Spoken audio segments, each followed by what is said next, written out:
The morning of March 18, 1943, unfolded like countless other rigorous training sessions at Naval Air Station Jacksonville. Lieutenant Commander James Flatley observed his squadron of dive bomber students preparing to embark on their sorties, meticulously climbing into their SBD Dauntless, the very same robust aircraft that had decisively altered the course of the Pacific conflict at Midway a mere 9 months prior. Yet, an unsettling discrepancy in the casualty figures gnawed at him. Over the preceding 6 weeks, Flatley had tragically lost a greater number of his aviators to training mishaps than he had endured in the crucible of actual combat throughout the entirety of the Guadalcanal campaign. The emerging pattern was unequivocally clear and profoundly disturbing. These were not the typical blunders of novices, or the unpredictable failures of machinery.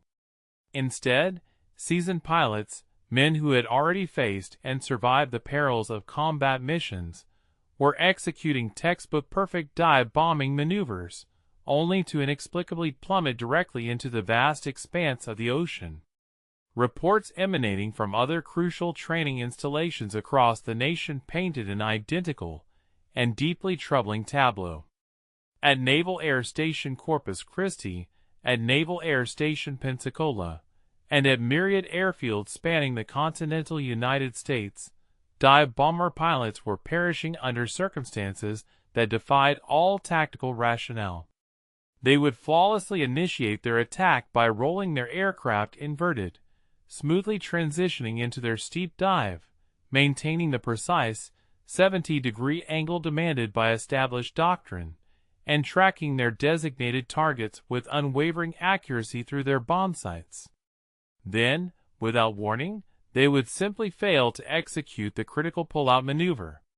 There were no frantic radio transmissions signaling distress, nor any erratic flight paths suggesting mechanical control issues.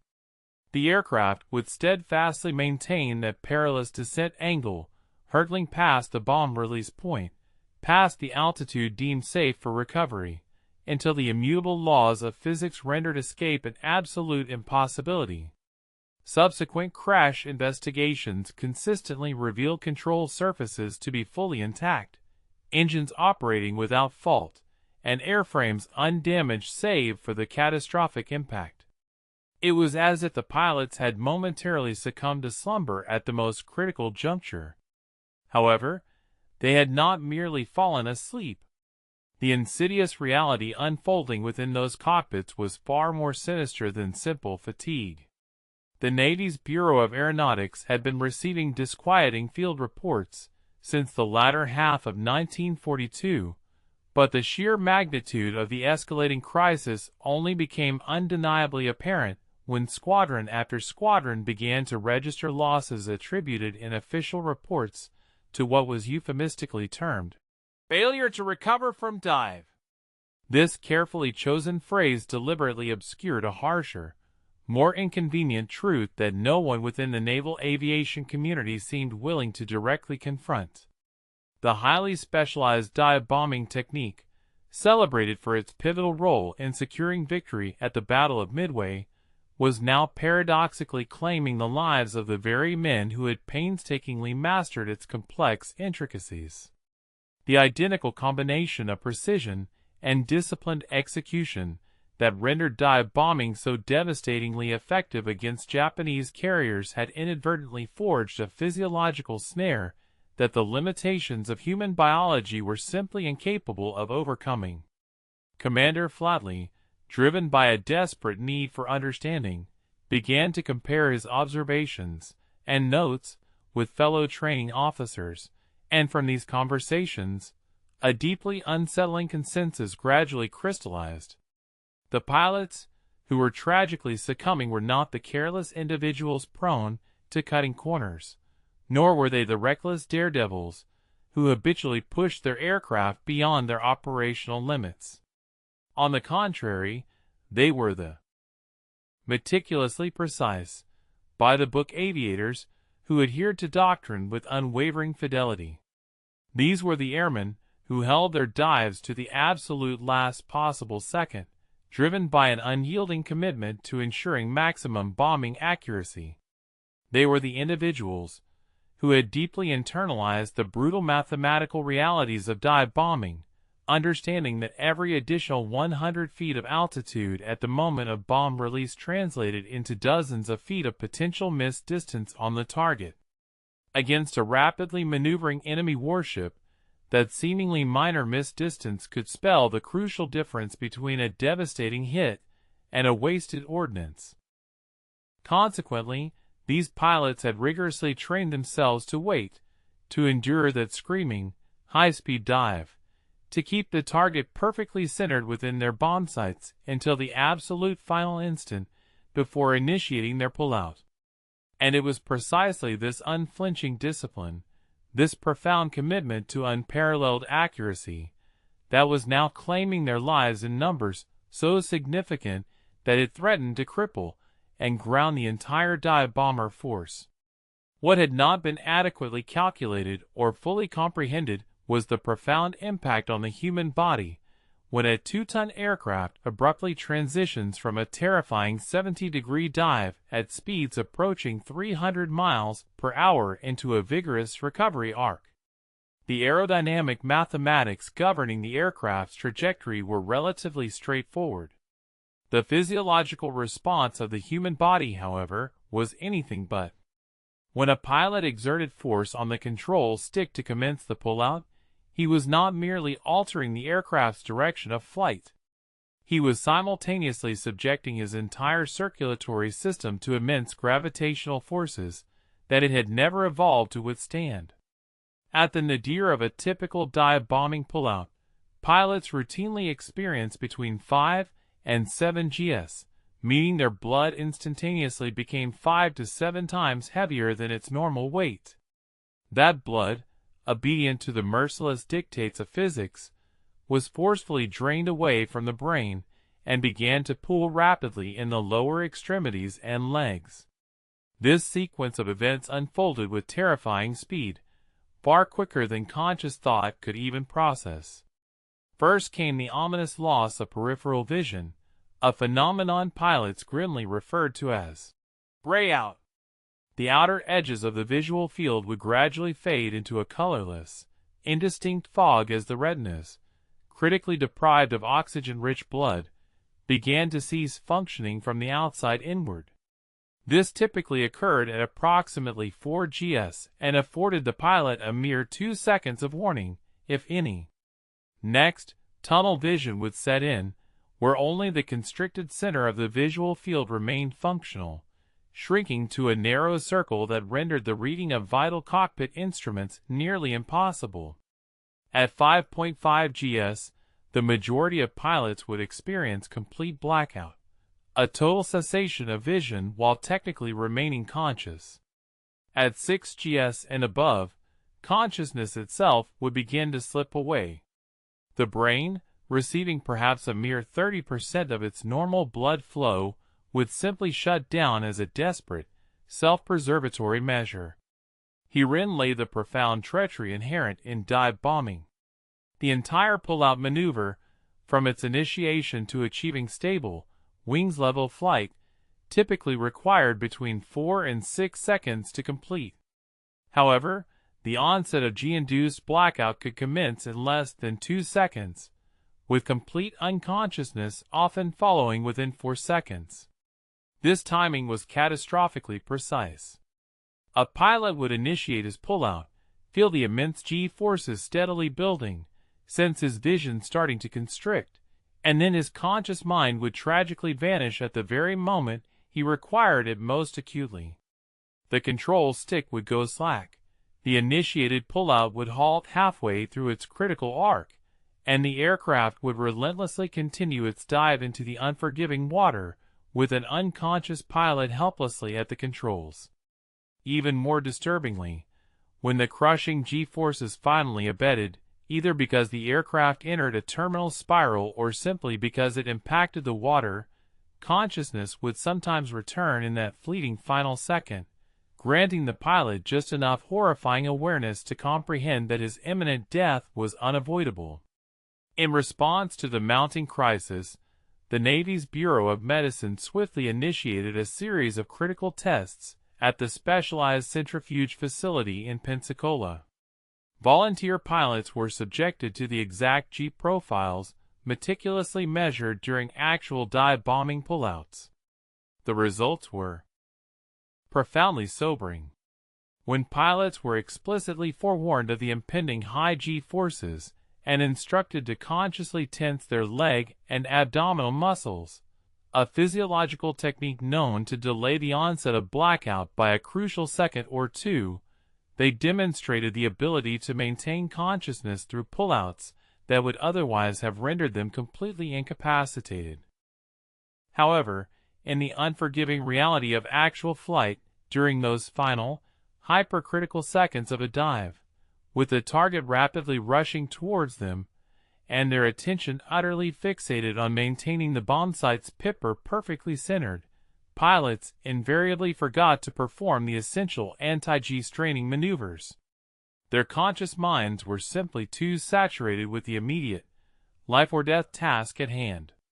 By the time they finally began the pullout, it was already too late to adequately prepare their bodies for the overwhelming forces that were about to engulf them.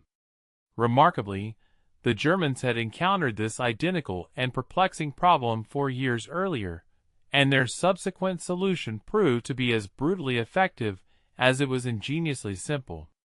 In 1939, during the intense combat trials of the formidable Ju-87 Stuka over the battlefields of Poland, the Luftwaffe suffered the inexplicable loss of 7 aircraft within a single week due to unexplained dive accidents.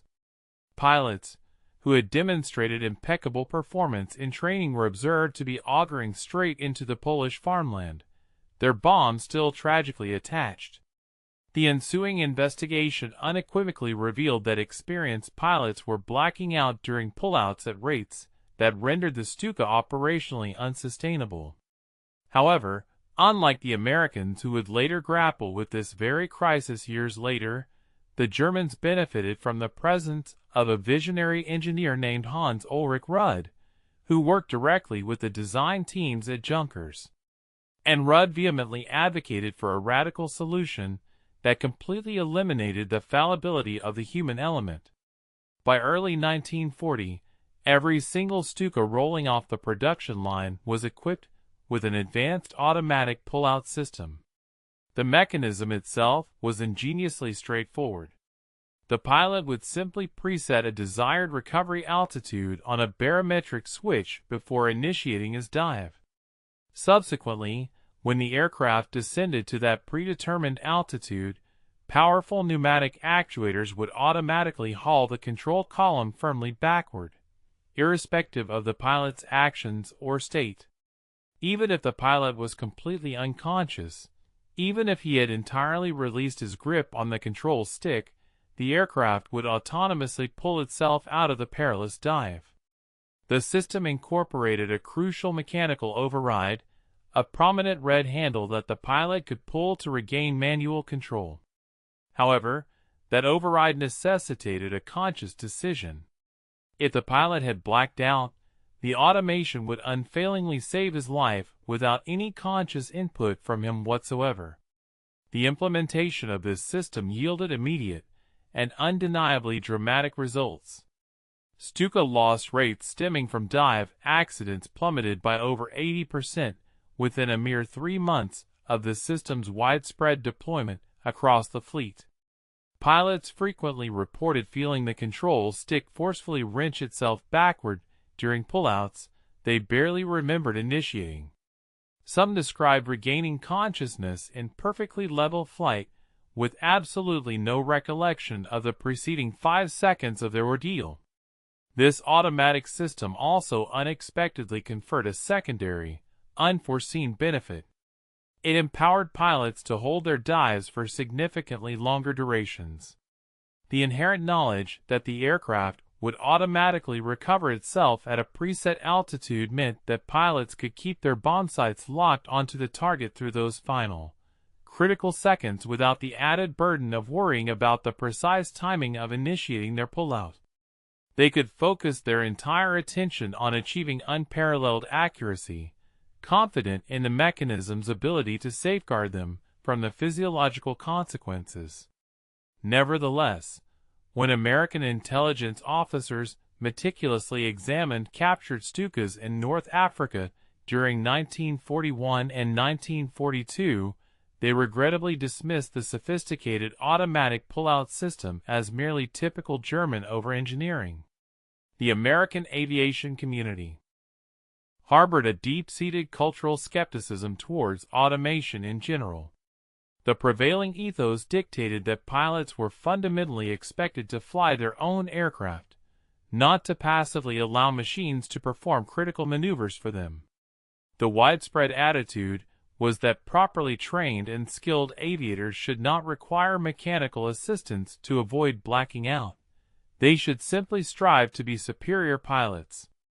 This deeply ingrained attitude persisted tenaciously even as the grim accident reports continued to accumulate at an alarming rate. When Navy test pilots evaluated a captured Ju-87 at Naval Air Station Patuxent River in December 1942, their official report did indeed note the presence of the automatic pull-out system, but it critically characterized it as nothing more than a crutch designed for pilots of insufficient skill, rather than recognizing it as a pragmatic solution to a fundamental physiological problem. That flawed assessment would tragically cost numerous American lives for another 8 agonizing months before the harsh realities of the mounting casualties finally compelled a necessary and overdue doctrinal shift. A profound doctrinal shift. The USS Yorktown's Air Group 3 was renowned for its exceptional precision and formidable combat prowess. These aviators were not inexperienced recruits fresh from flight instruction. Rather, they were seasoned combat veterans who had honed their deadly skills during the arduous Solomons campaign. Their expertise was such that they could consistently deliver a massive 1,000-pound bomb precisely onto a destroyer's deck from an astonishing altitude of 10,000 feet. Yet, on March 22, 1943, during what was anticipated to be a routine training exercise off the sun-drenched Florida coast, Lieutenant Robertson failed to execute his pullout from a dive.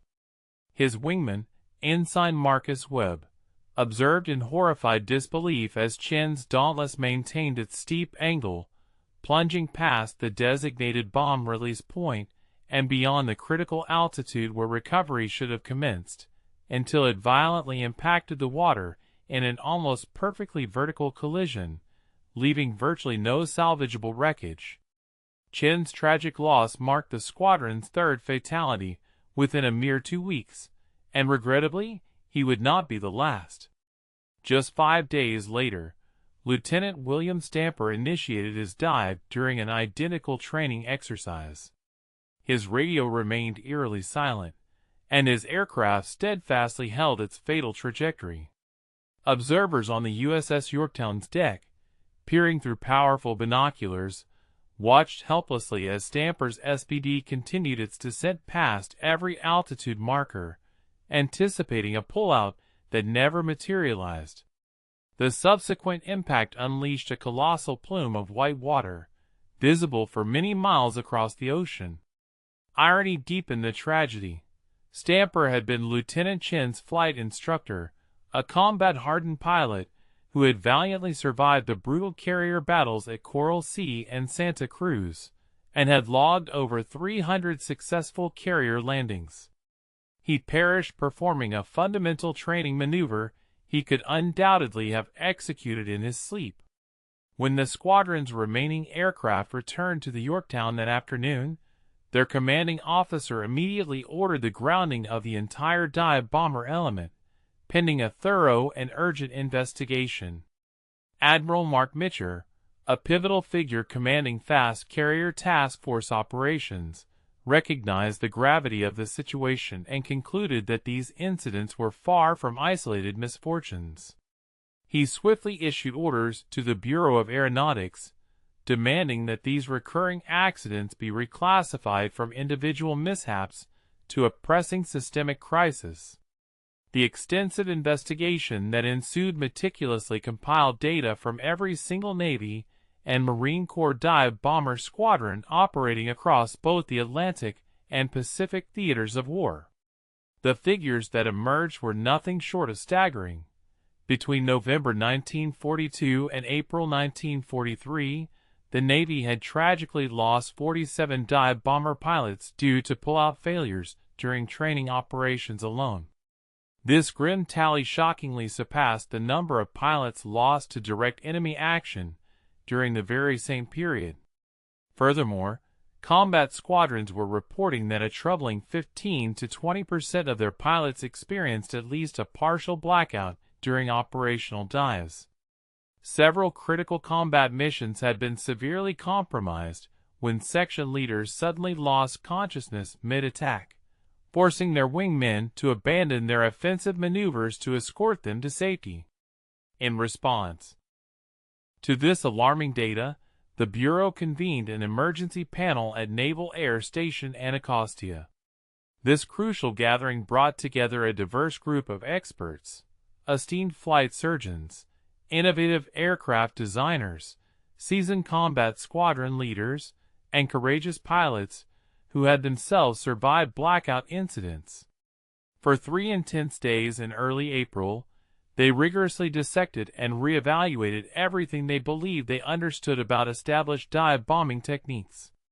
To gain precise physiological insights, test pilots undertook instrumented dives, equipped with sophisticated medical monitoring equipment securely strapped to their chests.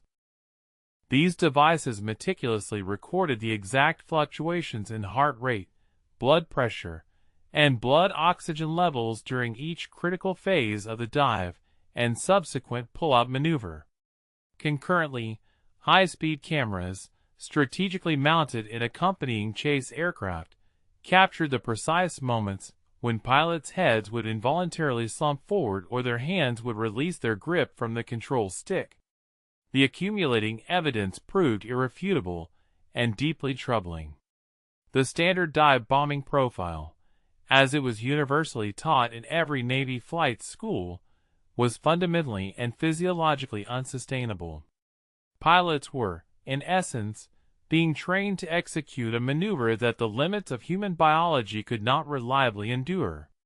It became unequivocally clear that the existing doctrine necessitated a radical transformation, yet the experts on that panel found themselves in a profound disagreement over how to implement such a change without inadvertently sacrificing the pinpoint accuracy that originally justified the very existence and utility of dive bombing. The pivotal breakthrough, however, originated from an entirely unexpected quarter. It did not come from the high-ranking admirals or the specialized flight surgeons, but from a relatively junior officer, Lieutenant Junior Grade Thomas Riley. Riley had been flying demanding combat missions off the venerable USS Enterprise since the Battle of Midway, and he had quietly begun to employ a technique that flagrantly violated every established principle of dive bombing doctrine. He had maintained his silence about this unorthodox approach, fearing severe reprimand for his deviation. Instead of initiating his pull-out at the prescribed altitude of 2,500 feet and releasing his bomb during the early phase of the recovery arc, Riley had consistently held his dives to a much lower altitude, often 2,000 feet, and sometimes even as low as 1,800 feet at these lower points. Where the aircraft was still nearly vertical, he would release his ordnance. Subsequently, he would execute a more gradual pull-out, a maneuver designed to distribute the intense G-forces over a significantly longer period. This technique was, by all accounts outlined in the official manual, entirely backward. Conventional wisdom dictated releasing early in the pull-out to maximize recovery time. Yet Riley's bombing scores were inexplicably superior to anyone else in his squadron, and remarkably, he had never once experienced even a partial gray-out. When Lieutenant Junior Grade Riley finally elucidated his groundbreaking technique during the pivotal Anacostia Conference, the initial reaction from the assembled experts was one of profound skepticism, bordering on outright hostility. A commanding officer from the Bureau of Aeronautics bluntly accused him of fabricating his release altitudes, asserting that it was impossible for any pilot to achieve consistent accuracy from below 2,000 feet. He further emphasized that the existing bomb sight calculations did not even possess the parameters to account for releases at such extraordinarily low levels. However, Riley possessed undeniable proof: his gun camera footage. When the panel meticulously reviewed this compelling visual evidence, they witnessed something that fundamentally contradicted every preconceived notion they held about bombing accuracy. Riley's bombs were consistently striking targets within an astonishing circular error probable (CP) of just 35 feet. This was substantially better than the 65-foot CP that was widely considered an excellent standard for conventional dive bombing. The underlying reason for this remarkable precision became immediately clear once aerodynamicists meticulously ran the numbers and analyzed the physics. The established, standard dive bombing technique involved releasing the bomb early in the pull-out arc, a phase when the aircraft was transitioning through an approximate dive angle of 60 degrees. At such an angle, the bomb possessed significant horizontal velocity, which necessitated intricate calculations and corrections for its trajectory. Moreover, wind effects at this altitude and angle were substantial, making the bomb's flight path a complex parabolic curve. This demanded that the pilot meticulously lead the target and account for a multitude of dynamic variables.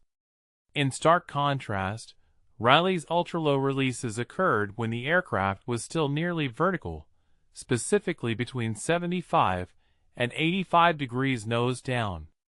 At this extreme angle, the bomb dropped almost straight down, with only a minimal horizontal component. Consequently, wind effects became negligible, and the bomb's trajectory was essentially a straight line from the precise point of release to the point of impact. This ballistic simplicity inherently translated into superior accuracy. Intriguingly, the bomb sight mathematics that had seemed incorrect for low releases were, in fact, perfectly suited. They had simply never been properly tested because prevailing doctrine asserted that any pilot attempting such a maneuver would be incapacitated or dead before reaching such a perilous altitude. The physiological advantage concerning G-forces was equally profound and significant. By deliberately holding the dive for a longer duration and then executing a more gradual pull-out, Riley effectively distributed the same total G-load over a period of 7 or 8 seconds, rather than compressing it into a mere 4 seconds. This critical difference meant that the peak G-forces experienced were considerably lower, typically around 4.5 gs instead of the 6 or 7 gs generated by the standard technique. This kept him safely below the critical blackout threshold. More importantly, the gradual onset of these G-forces provided his cardiovascular system with precious time to compensate and adapt. His blood pressure could adjust progressively, allowing him to maintain his anti-G straining maneuvers effectively throughout the entire recovery, rather than having his body overwhelmed by a sudden, intense spike in G-load. While the technique undeniably demanded immense nerve, pushing the aircraft deeper into the danger zone before initiating recovery, the underlying physics were irrefutable. These lower, slower pullouts were demonstrably both safer for the pilot and significantly more accurate in their bombing results than the outdated doctrine that was tragically claiming the lives of pilots every single week. The National Advisory Committee for Aeronautics, NACA, had, in fact, been diligently conducting extensive wind tunnel research on bomb trajectories since as early as 1941. However, prior to Riley's revolutionary technique, no one had considered applying their comprehensive data to the specific dynamics of ultra-low altitude releases. Riley's method, therefore, compelled a thorough and unprecedented review of existing research. When NACA engineers at the renowned Langley Research Center meticulously ran the full aerodynamic models, they uncovered a truth that, in retrospect, should have been glaringly obvious but had been obscured and overlooked for decades by deeply entrenched doctrinal assumptions. The standard 2500 forward release point, it was revealed, had never been selected primarily for its accuracy. Its genesis lay solely in considerations of pilot safety, as it provided pilots with the maximum possible time to recover their aircraft should any unforeseen complication arise during the pullout. Crucially, however, this safety margin had been calculated under the flawed assumption that pilots would remain fully conscious and completely capable throughout the entire pullout sequence, an assumption that was now demonstrably false and tragically exposed. Further analysis of the wind tunnel data unequivocally revealed precisely why lower releases consistently yielded tighter impact patterns. A bomb released at 2,500 feet during a pullout maneuver traveled through approximately 180 feet of horizontal displacement before ultimately impacting its target. During that extended flight time, it was inherently subjected to a multitude of environmental and aerodynamic variables, significant wind drift, subtle variations in air density, and the complex, turbulent aerodynamic interactions between the bomb's stabilizing fins and the disturbed air trailing behind the diving aircraft. Even minute variations in release timing, differences as small as a tenth of a second, could translate into a substantial 15 or 20 feet of missed distance from the intended target. In stark contrast, a bomb released at 1,800 feet, when the aircraft was in a near vertical attitude, traveled perhaps only 40 feet horizontally before impact. The dramatically shorter flight time, combined with a far simpler trajectory, meant the margin for error was drastically reduced. Release timing. Variations that would induce significant misses at higher altitudes produced negligible deviation when executed at these much lower altitudes. The final and most compelling piece of empirical confirmation came from a meticulous analysis of combat footage. The Navy had, since the Battle of Midway, been assiduously collecting gun camera film from every single combat mission flown. This invaluable archive contained frame-by-frame records of literally thousands of bomb releases, complete with visible impact points. When analysts painstakingly reviewed this vast collection of film, specifically focusing on release altitudes and their corresponding accuracy, the correlation was undeniable and striking. Pilots who released their bombs below 2,000 feet, whether intentionally, like Lieutenant Riley, or accidentally, by holding their dives too long, achieved impact patterns that were a remarkable 40% tighter than those of pilots who adhered to the doctrinal 2,500 forward release point. Furthermore, the absolute lowest releases, those executed between 1,600 and 900 feet, produced accuracies approaching what had previously only been achieved by far slower glide bombing attacks. The distribution of G-forces, meticulously recorded by accelerometers integrated into specialized test aircraft, unveiled the underlying truths. Engineers painstakingly charted the precise G-loading profiles associated with recovery maneuvers initiated at varying altitudes. A pullout commenced at 2,500 feet, for instance, necessitated an immediate and maximal application of back pressure on the control stick. Given the rapidly diminishing altitude, the pilot was compelled to arrest the precipitous descent with utmost haste. This abrupt and aggressive recovery invariably generated a severe 6 to 7 G spike, which frequently led to physiological distress and blackouts among aviators. In stark contrast, a pullout initiated at a significantly lower altitude of 1,800 feet could paradoxically be executed with greater gradualness. Although the pilot was indeed closer to the water's surface, the aircraft's more vertical attitude at this lower point afforded a longer, more extended recovery arc. Instead of a violent, instantaneous yank on the control stick, the pilot could employ steady, continuous back pressure, allowing the aircraft to roll out of the dive over a more protracted period. This approach achieved the identical change in altitude, but with the application of substantially gentler forces. Consequently, the peak load on the airframe and the pilot remained below 5 gs, a threshold well within the physiological limits, where aviators could retain full consciousness and continue to function effectively and competently. While revising operational doctrine was a significant step, the formidable challenge lay in retraining an entire combat aviation force to perform actions diametrically opposed to the deeply ingrained muscle memory they had meticulously cultivated through countless hours of prior drilling. In June 1943, a pivotal moment arrived when the Navy established an experimental dive bombing school at Naval Air Station Jacksonville, operating under the direct and discerning supervision of Commander Flatley. The entire curriculum was fundamentally reconstructed from its foundations, centering around what the strategists termed the delayed pull-out technique. Pilots, with their characteristic penchant for concise and evocative terminology, swiftly began referring to this innovative methodology as riding the edge, or more simply, the late pull.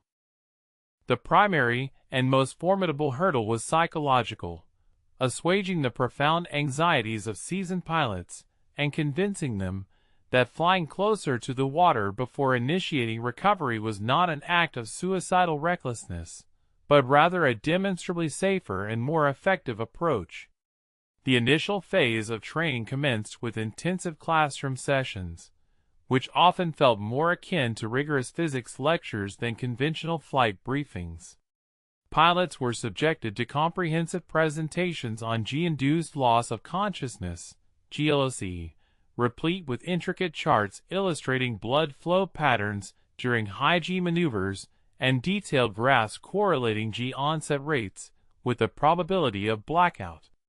Expert flight surgeons meticulously elucidated the precise physiological events that transpired within the human visual system when the retinas were deprived of adequate oxygen. The instructors emphatically underscored that this new paradigm transcended individual courage or inherent skill. It was, fundamentally, a matter of human biology. Even the most valorous and proficient pilot in the world would inevitably experience a blackout at 6 gs if the recovery was executed too abruptly and with excessive force. The overarching objective was not to valiantly combat the formidable G forces, but rather to judiciously manage them, to distribute their impact over a more extended time frame, thereby allowing the body to adapt progressively instead of succumbing to physiological shutdown. Following the theoretical groundwork came the practical instrument work. The new technique imperatively demanded that pilots place unwavering trust in their altimeters, particularly in high-stress scenarios where every primal instinct screamed for an immediate and abrupt pull-out. Instructors utilized link trainers, rudimentary yet effective flight simulators of the era, where pilots repeatedly practiced dive profiles. During these simulations, they were required to call out their altitudes continuously. Passing 3,000, holding angle, passing 2,500, holding angle, passing 2,000, sight picture, steady, 1,800, initiating pull-out. This regimen of continuous verbal call-outs served to keep their conscious minds actively engaged and effectively mitigated the perceptual narrowing, or tunnel vision, that often preceded a loss of altitude awareness. Pilots diligently practiced until these call-outs became completely automatic, an ingrained verbal rhythm that would persist even under the most extreme combat stress. The actual flight training introduced the new technique through a meticulously structured progression of graduated steps. Initial flights involve practice dives with unburdened aircraft, meaning no bomb load, and commenced pullouts at 2,200 feet, an incremental reduction of just 300 feet from the old operational doctrine. Instructors flew alongside in chase planes, providing continuous altitude updates via radio. Pilots diligently learned to discern the specific visual cues that corresponded precisely to the 1,800-foot mark, the apparent size of the target, the distinctive geometry of the horizon, and the precise sight picture that signaled the opportune moment for recovery. They practiced the gradual pull-out maneuver, internalizing the skill of applying steady, consistent back pressure rather than a sudden, violent yank on the stick. Furthermore, they rigorously practiced anti-G straining maneuvers, commencing these physiological countermeasures before the pull-out and sustaining them throughout the entire recovery sequence. This involved grunting forcefully with each breath, simultaneously tensing their leg and abdominal muscles to effectively trap and maintain blood flow within the upper body. By August 1943, the Naval Air Station Jacksonville was consistently graduating pilots who could execute bomb releases from altitudes ranging between 1,700 and 900 feet, achieving circular error probables, CPs, under 40 feet, and, crucially, experiencing zero-G-induced incidents. Although this enhanced training regimen extended the curriculum by an additional 3 weeks compared to the previous program, the superior results were utterly irrefutable. Squadrons that subsequently received these newly trained aviators reported substantial accuracy improvements, ranging between 35 and 50%, when benchmarked against squadrons still employing traditional, less effective techniques. More significantly, the training accident rate plummeted to a statistically negligible level, nearing zero. Despite the undeniable safety improvements, a lingering element of fear persisted among the pilots. Diving to 1,800 feet before initiating recovery demanded every ounce of their unwavering discipline. However, the critical difference was that they were no longer perishing in training or combat due to physiological incapacitation.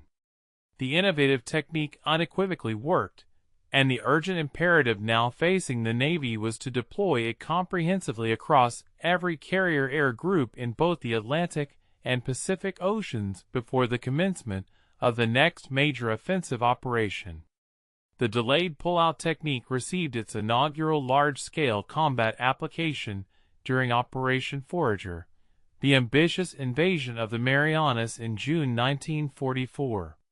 Task Force 58, a formidable armada, deployed 15 fleet carriers into the vast expanse of the Philippine Sea, and every single dive bomber squadron within this force had undergone rigorous retraining in the new doctrine over the preceding 8 months.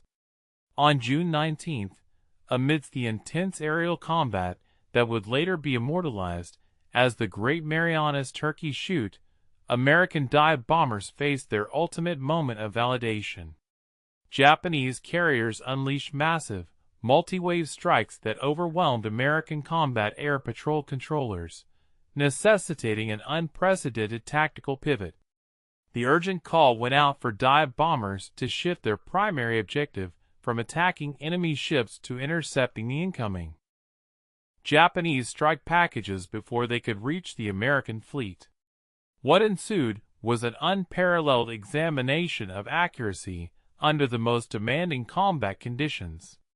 Lieutenant Commander James Ramage, leading Bombing Squadron 10, VB-10, from the aircraft carrier Enterprise, directed his unit against a formation of Japanese carrier bombers at a dizzying altitude of 12,000 feet, an elevation where dive bombing had previously been considered marginal at best. Employing the delayed pull-out technique, his pilots initiated their dives from this high altitude, maintained their sustained trajectory directly through the heart of the Japanese formation, and executed their releases at altitudes below 2,000 feet, all while still hurtling through the air at speeds exceeding 280 knots. The resulting bombing accuracy was devastatingly precise.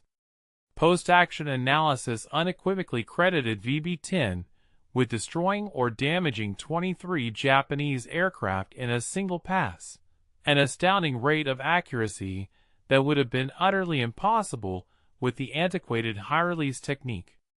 Ramage's own bomb struck a K-torpedo bomber with such annihilating precision that the subsequent explosion scattered wreckage across a quarter-mile radius. Crucially, not a single pilot in his squadron reported even a partial blackout during their recovery maneuvers. The comprehensive statistical data gleaned from the Marianas operation provided an unequivocal panorama of the technique's success. Dive bomber squadrons employing the delayed pull-out methodology achieved remarkable hit rates of 32% against highly maneuvering warships, a markedly superior performance compared to the historical averages of 18 to 22% recorded in earlier battles. During the decisive strikes against Japanese carriers on June 20th, bombs released from altitudes below 2,000 feet accounted for 14 of the 18 direct hits recorded by American dive bombers. The formidable Japanese carrier Hyo suffered 3 bombs in rapid succession from VB-2 pilots, all of whom executed their releases between 1,500 and 1,850 feet. These bombs punched through the flight deck with such surgical precision that 2 projectiles entered the very same elevator shaft. The carrier succumbed to its catastrophic damage and sank within hours. A meticulous post-war analysis of the wreckage revealed impact patterns clustered within an astonishing 50-foot circle, a level of accuracy that would have been deemed utterly impossible just 18 months prior. Pilot survival statistics exhibited an equally profound enhancement during the 6 months immediately following the widespread implementation of delayed pull-out training. Incidents of G-induced loss of consciousness plummeted by a staggering 91% across all carrier air groups.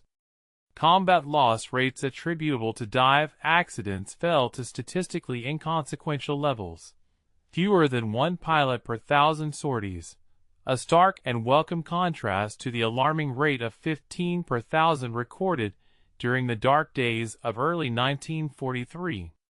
The innovative technique had decisively eradicated the blackout crisis. Yet, its impact extended beyond mere safety. It had achieved something even more fundamentally significant. It had, in essence, redefined the operational parameters and strategic capabilities of dive bombing. The newly acquired ability to release ordnance with pinpoint accuracy from ultra-low altitudes meant that dive bombers could now effectively engage targets that had previously necessitated the deployment of multiple squadrons. A single aircraft could achieve mission kills against destroyers. 2 plane sections possessed the capacity to incapacitate cruisers.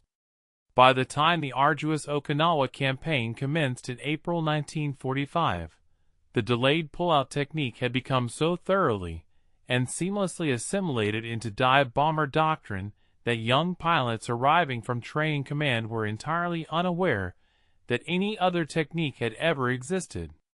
They had learned to ride their dives down to 1,800 feet from their very first training hop, and the old high-altitude releases seemed, by comparison, dangerously antiquated and recklessly inaccurate. The culminating statistical evidence from the Pacific War unequivocally demonstrated that dive bombers trained in the delayed pull-out technique sank or damaged 47% more enemy shipping per sortie than squadrons still employing pre-1943 methods.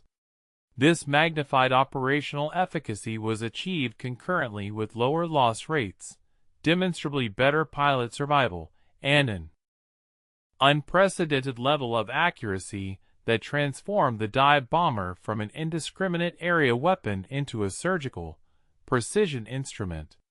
The technique that had once been perceived as suicidally dangerous in 1943 had, by war's end, become the benchmark by which all other aerial ordnance delivery methods were measured. The pilots, who had learned to prioritize scientific understanding over primal urges, who had rigorously trained themselves to hold those screaming dives just a few seconds longer than every nerve in their body demanded, had fundamentally recalibrated the very tenets of naval aviation. And they had achieved this profound transformation by mastering the art of the late pull.